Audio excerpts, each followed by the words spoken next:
Estamos listos para recrear la historia de las leyendas de la música que suenan en esta frecuencia. Bienvenido a la auténtica cultura radial. Esto es El Ático, con Carlos Garza y la producción de Mario Chapa. Classic 106.9 FM. Bienvenidos a nuestra reunión. Esta noche vamos a narrar una historia increíble. Nos acompañan, es El Ático Cultura Radial, la historia de Ozzy Osbourne. Una historia que no se puede separar de una gran banda, de las más emblemáticas, de Black Sabbath. Pero bueno, vamos a viajar a los inicios, a donde todo nace con este hombre, Ozzy Osbourne, que nace en Aston, Birmingham, en Inglaterra. Su padre, John Thomas Jack Osbourne, trabajaba realizando jornadas nocturnas en una compañía eléctrica. Su madre, Lillian, trabajaba por días en una fábrica. Tenía 3 hermanas llamadas Jean, Iris y Gillian, y 2 hermanos menores llamados Paul y Tony. La familia vivía en una pequeña casa de 2 habitaciones. A Osbourne lo apodaban Ozzy desde sus años en la escuela primaria, tiempo en el que padecía de dislexia. Después de escuchar su primer sencillo a los 14 años, se convirtió en un gran fanático de The Beatles. Asegura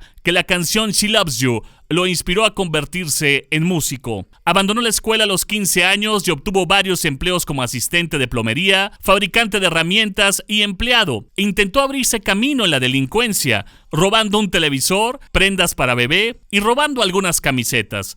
Pasó 6 semanas en la prisión Winson Green de Birmingham, al ser incapaz de pagar una fianza luego de ser acusado de robo. Para enseñar una lección a su hijo, su padre se rehusó a pagar dicha fianza. El propio Ozzy afirma en sus memorias: "Mi padre siempre pensó que yo haría algo grande. Tengo una corazonada", le decía su padre a Ozzy Osbourne. Me decía después de unas cuantas cervezas: "O acabas haciendo algo muy especial, o acabas en la cárcel". Y tenía razón. Antes de cumplir los 18 años, ya estaba en la cárcel. Pero la historia estaba a punto de cambiar para Ozzy Osbourne a finales de 1967. El músico Geezer Butler formó su primera banda, Rare Breed, e invitó a Ozzy para que fuera el cantante de la misma. La banda se separó luego de 2 presentaciones. Osbourne y Butler se integraron a la agrupación Polka Talk Blues, junto con el guitarrista Tony Iommi y el baterista Bill Ward.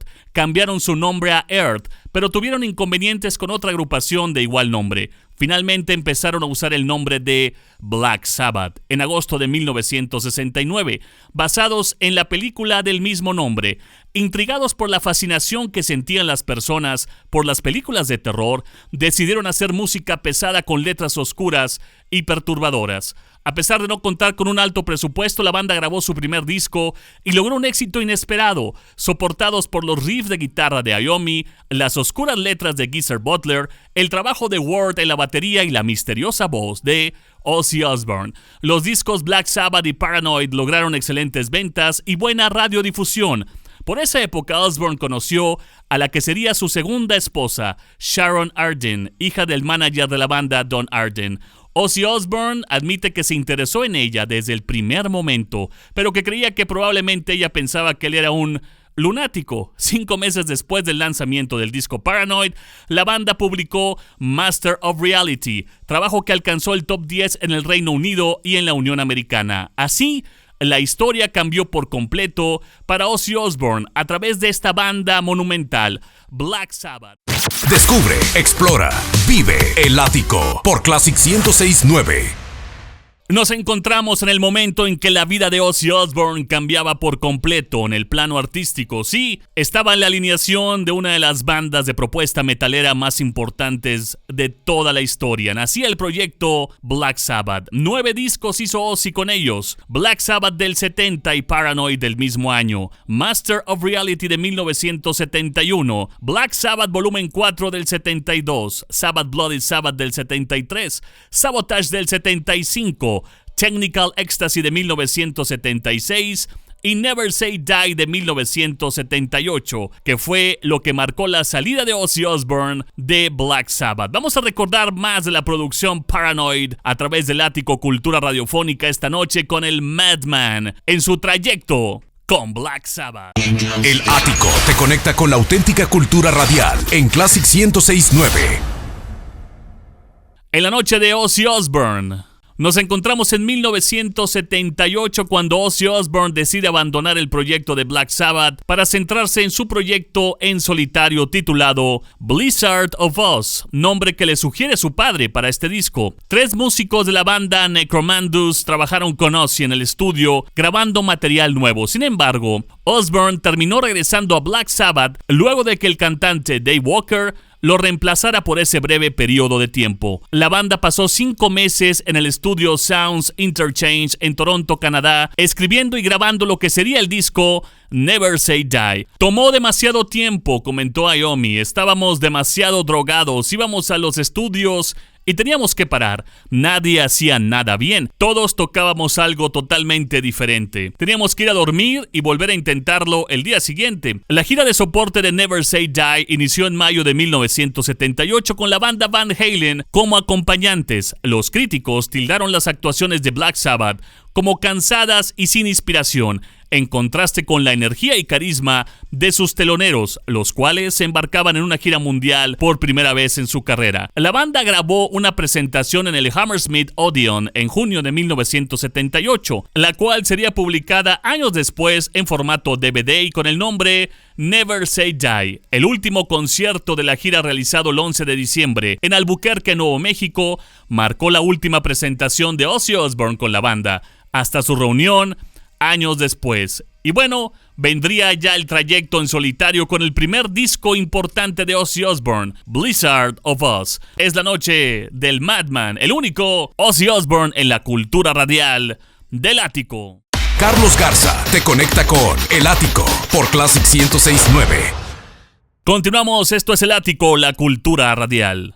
Ya en la etapa en solitario del maestro Ozzy Osbourne en 1980. En esa época se habían embarcado con un disco en solitario a la famosa gira Blizzard of Oz Tour, que los llevó a tocar a Europa y Norteamérica. Vendría un disco más, un disco nuevo, Diary of a Madman, que fue publicado el 7 de noviembre de 1981. Este disco es reconocido por los sencillos Over the Mountain y Flying High Again. Adicionalmente, Ozzy Osbourne explica en sus memorias que este disco es su favorito. Tommy Aldridge y Rudy Sarzo reemplazaron a Kerslake y Daisley en la agrupación. Aldridge había sido la primera opción de Ozzy como baterista, pero por un compromiso con Gary Moore no lo hizo posible en su entrada a la agrupación en primera instancia.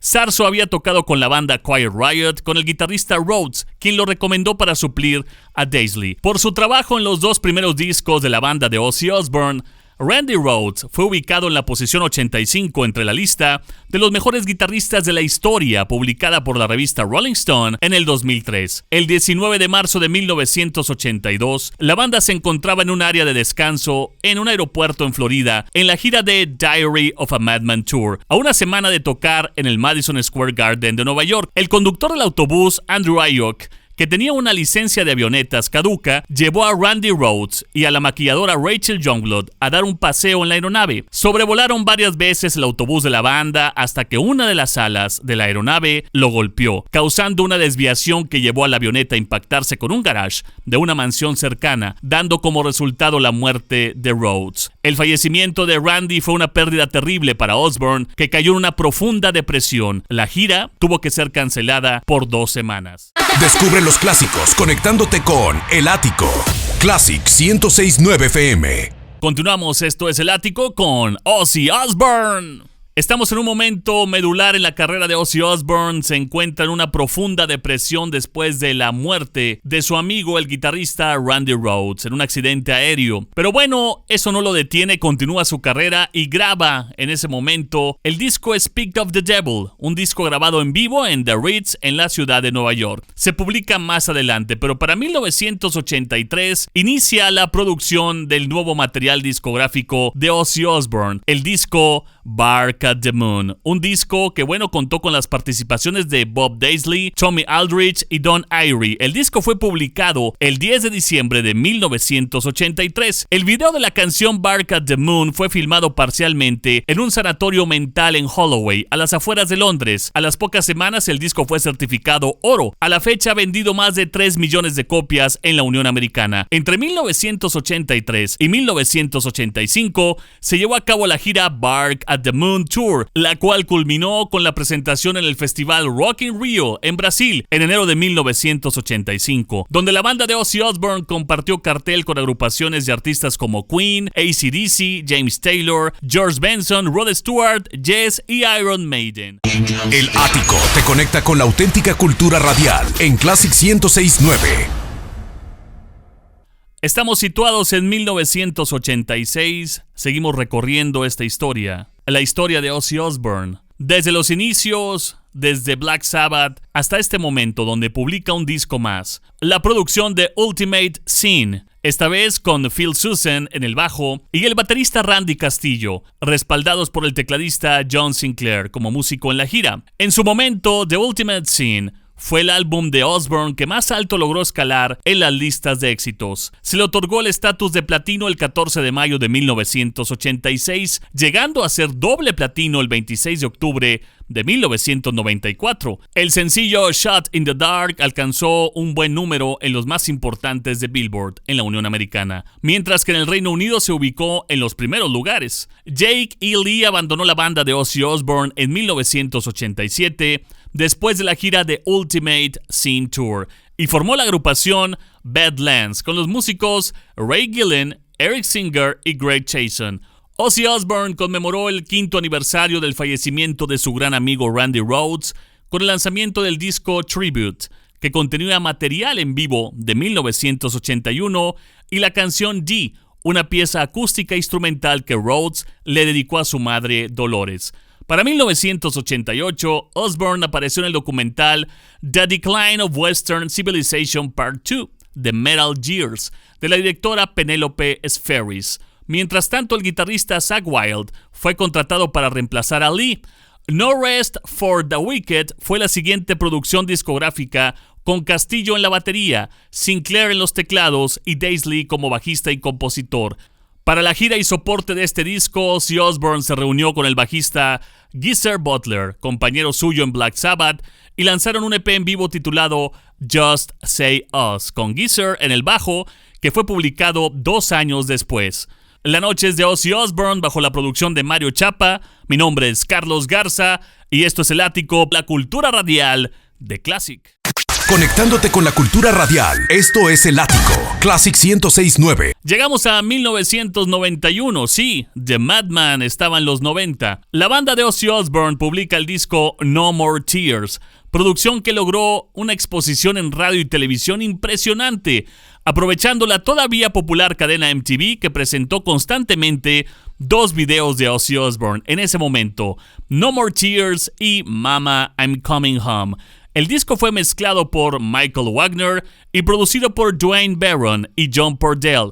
Osbourne ganó un premio Grammy por la canción I Don't Wanna Change the World, contenido en el disco en vivo Live and Loud, por mejor interpretación de metal en 1994.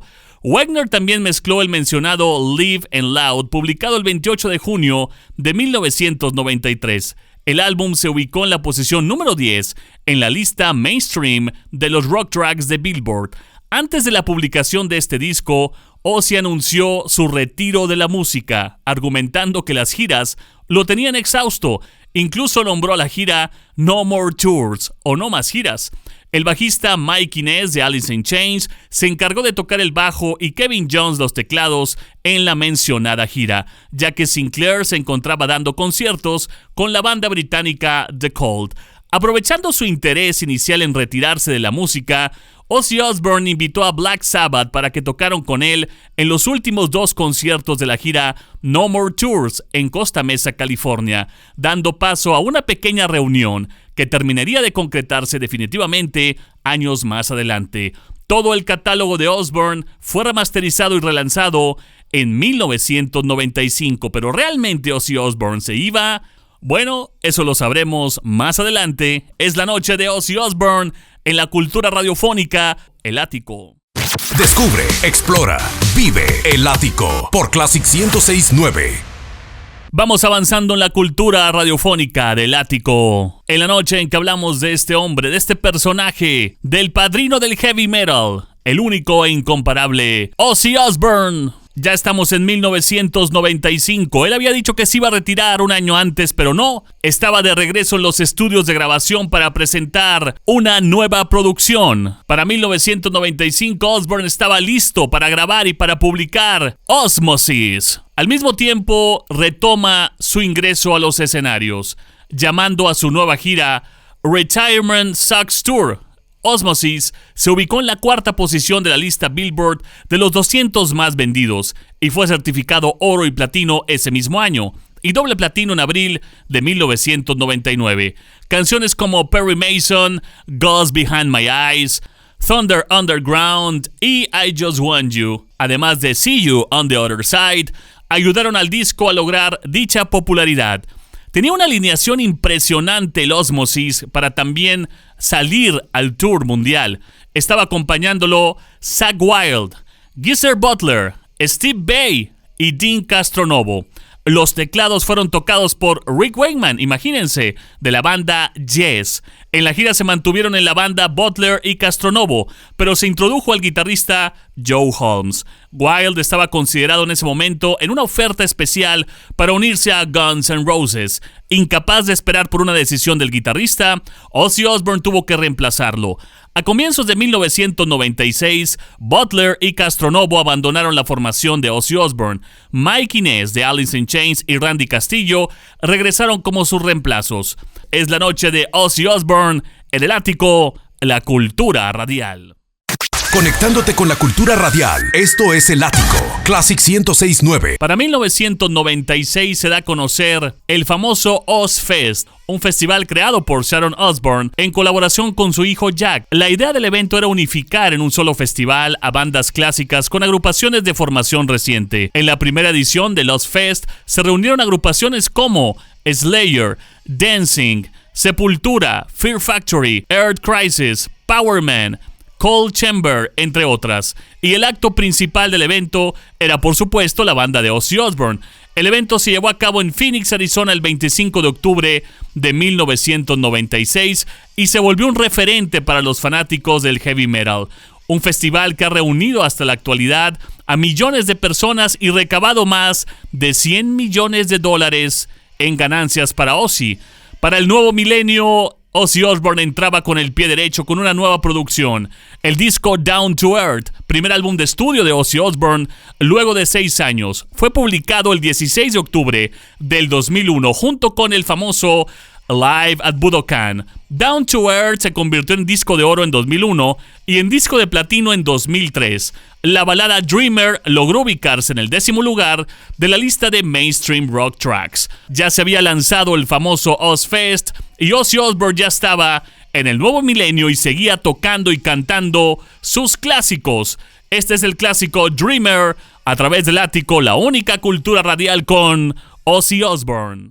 Descubre los clásicos conectándote con El Ático, Classic 106.9 FM.